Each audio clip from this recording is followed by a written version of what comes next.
शरीर से पूरी तरह अपंग, व्हील चेयर पर बैठा ये इंसान, जिसका शरीर तो पूरी तरह बेजान था, लेकिन दिमाग एक आम आदमी से कई गुना ज़्यादा ताकतवर था। Steven Hawking. जब वो महज 21 साल के थे तब डॉक्टर्स ने पाया कि उनको एक लाइलाज बीमारी है। डॉक्टर्स ने कहा कि स्टीवन ज़्यादा से ज़्यादा 2 साल तक जिंदा रहेंगे, लेकिन अपनी दृढ़ इच्छा शक्ति से उन्होंने डॉक्टर्स की भविष्यवाणी को झूठ साबित कर दिया। इस वीडियो को आखिर तक ज़रूर देखना। आप इस महान वैज्ञानिक के बारे में 21 ऐसी बातें जानोगे जो वाकई आपको हैरान कर देंगी। नंबर 21। एक इंटरव्यू में स्टीवन हॉकिंग से पूछा गया कि उनकी नज़र में संसार का सबसे दिलचस्प रहस्य क्या है। स्टीवन हॉकिंग ने जवाब दिया, औरतें। उन्होंने हंसते हुए कहा कि उनके लिए औरतें एक अबूझ पहेली हैं।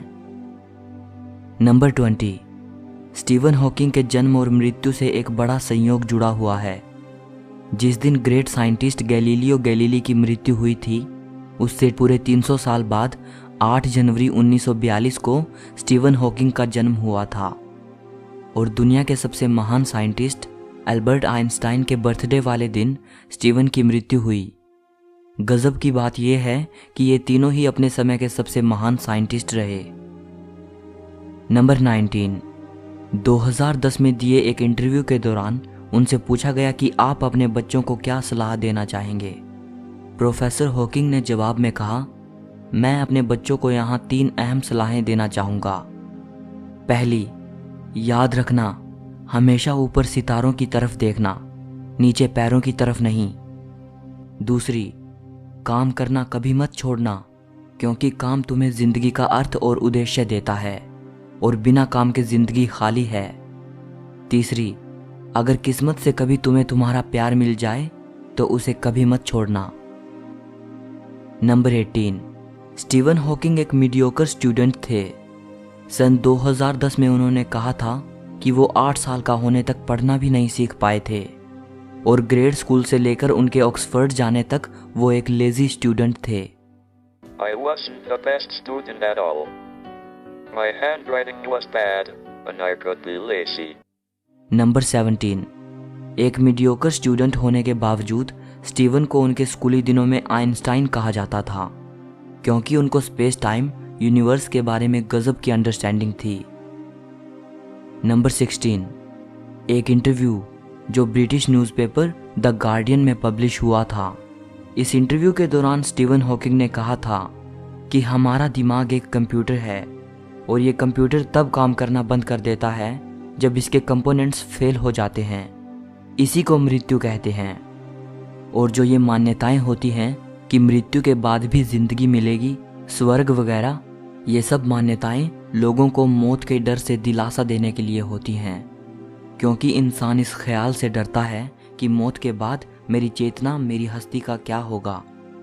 स्टीवन हॉकिंग के इस विचार से मिलता जुलता उर्दू के महान शायर मिर्ज़ा गालिब का एक शेर है, हमको मालूम है जन्नत की हकीकत, लेकिन दिल के खुश रखने को गालिब ये ख्याल अच्छा है। नंबर 15। स्टीवन हॉकिंग ने कहा था कि हम सब जिस पर चाहें उस पर विश्वास करने के लिए आज़ाद हैं, और मेरा स्पष्ट विचार ये है कि कोई ईश्वर नहीं है। इस ब्रह्मांड को किसी ईश्वर ने नहीं बनाया है और ना ही कोई हमारे भाग्य को लिखता है। और यही चीज़ मुझे एक गहरे एहसास की ओर लेकर जाती है। कोई स्वर्ग नहीं है और मृत्यु के बाद कोई जीवन नहीं होता। हमारे पास यही सिर्फ एक जिंदगी है, ब्रह्मांड के इस ग्रैंड डिज़ाइन को समझने और सराहने के लिए, और जिसके लिए मैं बहुत आभारी हूँ। नंबर 14। कैथोलिक चर्च के पोप जॉन पॉल हॉकिंग की बातों का समर्थन नहीं करते थे, क्योंकि दोनों की आइडियोलॉजीज एक दूसरे से अलग थी। पोप जॉन पॉल कहते थे कि इस बात पर कोई आर्ग्यूमेंट नहीं किया जाना चाहिए कि कैसे ये ब्रह्मांड बना और किसने ये ब्रह्मांड बनाया।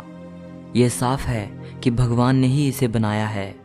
जबकि प्रोफेसर हॉकिंग कहते थे कि सिर्फ साइंस ही ये एक्सप्लेन कर सकती है कि कैसे ये ब्रह्मांड बना। उन्होंने कहा था कि हम सबको अपनी ज़िंदगी के लिए और इस दुनिया में हमारे वजूद के लिए भौतिक विज्ञान के नियमों का आभार मानना चाहिए ना कि भगवान जैसी किसी सत्ता का। नंबर 13, स्टीवन हॉकिंग मानते थे कि हमारी दुनिया से अलग दूसरे ग्रहों पर भी जीव हो सकते हैं। उन्होंने एक बार कहा था कि इस अनंत ब्रह्मांड को देखते हुए ये लगता है कि एलियंस सचमुच होंगे, लेकिन हमें उनसे संपर्क करने की कोशिश नहीं करनी चाहिए। ये हमारे लिए खतरनाक साबित हो सकता है। स्टीवन हॉकिंग ने चेतावनी देते हुए कहा कि एलियंस रिसोर्सेज के लिए पृथ्वी को भारी नुकसान पहुंचा सकते हैं। नंबर 12, 2010 में स्टीवन हॉकिंग ने कहा था कि अगर कभी एलियंस हमारी दुनिया को विजिट करते हैं तो नतीजा कुछ ऐसा होगा जैसा कि तब हुआ था जब कोलंबस अमेरिका की धरती पर उतरा था। कोलंबस का अमेरिका पहुंचना अमेरिका के लोगों के लिए नुकसानदायक साबित हुआ था। नंबर 11, वैसे तो स्टीवन साइंटिफिक कम्युनिटी में पहले से ही काफ़ी फेमस थे, लेकिन वास्तव में वो आम लोगों की अटेंशन में तब आए जब 1988 में उनकी science book a brief history of time publish हुई। इस बुक ने पूरी दुनिया में तहलका मचा दिया। ये अपने समय की सबसे ज़्यादा बिकने वाली बुक बनी। 150 हफ्तों तक New York times best seller list में रही और सारे रिकॉर्ड्स तोड़ते हुए 237 हफ्तों तक British Sunday times best seller list में रही। इस बुक की 1 करोड़ से भी ज़्यादा कॉपीज बिक चुकी हैं। नंबर 10, प्रोफेसर हॉकिंग कहते थे कि उन्होंने हमेशा से ये सपना देखा था कि वो साइंस पर कोई ऐसी बुक लिखेंगे जिसे आम लोग भी आसानी से समझ पाएं। वे कहते हैं कि a brief history of time पर उनका ये सपना पूरा हुआ। ये बुक उन्होंने तब लिखी थी जब वो पूरी तरह अपंग हो चुके थे। स्टीवन की ये बुक कॉस्मोलॉजी पर है और उन्होंने इसमें बिग बैंग और ब्लैक होल्स जैसे विषयों पर लिखा है। नंबर 9, प्रोफेसर हॉकिंग ने अपनी डॉटर ल्यूसी के साथ मिलकर बच्चों के लिए भी कई साइंस बुक्स लिखी हैं। ये किताबें जॉर्ज नाम के एक लड़के पर केंद्रित हैं जो ब्रह्मांड में ट्रैवल करते हुए ब्रह्मांड के बारे में सीखता है।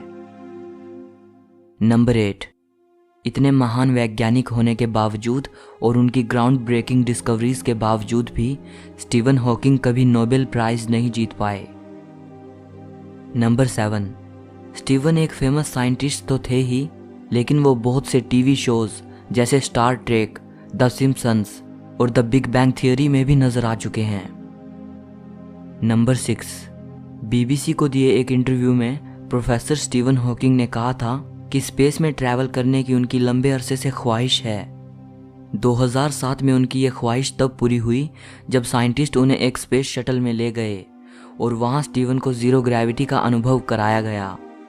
प्रोफेसर हॉकिंग करीब 4 मिनट तक वेटलेस रहे।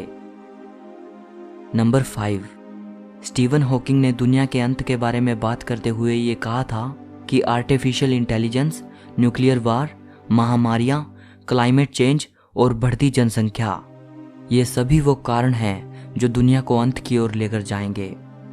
प्रोफेसर हॉकिंग ने कहा था कि मुझे लगता है मानव जाति के पास खुद का अस्तित्व बचाए रखने के लिए 1000 साल हैं। जब तक कि ये पृथ्वी मनुष्य के रहने के काबिल ना बचे, तब तक हमें पृथ्वी जैसा कोई और ग्रह खोजने की ज़रूरत है। नंबर 4, 1963 में जब स्टीवन महज 21 साल के थे, तब डॉक्टर्स ने उनको बताया कि उन्हें मोटर न्यूरॉन नाम की एक भयानक लाइलाज बीमारी है। इस बीमारी में इंसान का उसकी मांसपेशियों से नियंत्रण छूटने लगता है और धीरे धीरे उसका सारा शरीर अपंग हो जाता है और उसकी मृत्यु हो जाती है। किसी इंसान में इस बीमारी के पता लगने के कुछ ही महीने या साल बाद इंसान की मृत्यु हो जाती है। जब डॉक्टर्स को पता चला कि स्टीवन को ये बीमारी है, तब डॉक्टर्स ने उनको बताया कि वो 2 साल से ज़्यादा नहीं जी पाएंगे। लेकिन स्टीवन ने अपनी इच्छा शक्ति के बदौलत डॉक्टर्स की भविष्यवाणी को झूठ साबित कर दिया। वो 50 साल से भी ज़्यादा जिए। बीमारी के पता चलने के बाद धीरे धीरे वो पूरी तरह अपंग हो गए थे, सिर्फ उनका दिमाग जिंदा था। नंबर 3, बीमारी की वजह से स्टीवन का शरीर पूरी तरह बेजान हो गया। वो ना लिख सकते थे और ना ही बोल सकते थे, लेकिन इसके बावजूद उन्होंने कई किताबें लिखी। ये किताबें उन्होंने अपने स्पीच सिंथेसाइजर की मदद से लिखी। ये उनका स्पीच जनरेटिंग डिवाइस था जिसकी मदद से वो अपने गाल की मांसपेशी की कंपन द्वारा शब्दों को टाइप करते थे। स्टीवन पूरी तरह अपंग होने के बावजूद भी इस डिवाइस की मदद से लोगों से बात कर पाते थे। नंबर 2, स्टीवन हॉकिंग ब्रिटिश थे, लेकिन उनके स्पीच सिंथेसाइजर में जो कंप्यूटराइज आवाज़ थी उसका एक्सेंट अमेरिकन था। स्टीवन के स्पीच जनरेटिंग डिवाइस में समय समय पर काफ़ी सुधार होते रहे, लेकिन उन्होंने उस अमेरिकन एक्सेंट वाली कंप्यूटराइज आवाज़ को कभी बदलने नहीं दिया। स्टीवन उसे अपनी आइडेंटिटी के साथ जोड़ते थे। उन्हें वो आवाज़ बेहद पसंद थी और लोगों के बीच भी वो आवाज़ इतनी फेमस हो चुकी थी कि कोई भी उसे थोड़ा सा सुनकर ये आसानी से बता सकता था कि ये प्रोफेसर स्टीवन हॉकिंग बोल रहे हैं। Hello. My name is Stephen Hawking, physicist, cosmologist, and something of a dreamer. Number 1, जब कोई व्यक्ति स्टीवन हॉकिंग से मिलने जाता था तो वो सोचता था कि वो एक ऐसे व्यक्ति से मिलने जा रहा है जिसे सिर्फ दिमाग कहा जा सकता है, शरीर नहीं। लेकिन जब व्यक्ति उनके सामने खड़े होकर उनसे बात करता तब उसे पता चलता था कि वो एक ऐसे अद्भुत इंसान से मिल रहा है जिसे किसी की सहानुभूति, सहायता और दया की ज़रूरत नहीं है, बल्कि व्हील चेयर पर बैठे होने के बावजूद वो सब काम कर सकता है, यहाँ तक कि वो दूसरे के कामों में भी मदद करने को सक्षम है। पूरी तरह से विकलांग होने के बावजूद इस महान वैज्ञानिक ने साबित करके दिखाया कि अगर इंसान का खुद पर पूरा विश्वास हो तो वो कुछ भी कर सकता है। उन्होंने एक बार कहा था, पिछले 49 सालों से मैं मरने का अनुमान लगा रहा हूँ। मैं मौत से नहीं डरता, लेकिन मुझे मरने की भी कोई जल्दी नहीं है, क्योंकि मरने से पहले मुझे अपनी ज़िंदगी में बहुत सारे काम करने हैं। सो इस वीडियो के लिए इतना ही। अगर आपको वीडियो अच्छी लगी हो तो लाइक और शेयर ज़रूर कर देना। कमेंट करके बताइएगा कि इस महान वैज्ञानिक के बारे में आपकी क्या राय है। हिस्ट्री और फिलोसफी से जुड़ी ऐसे ही अमेजिंग वीडियोस को देखने के लिए चैनल को सब्सक्राइब करके घंटी को दबा देना। सो मिलते हैं अगली वीडियो में।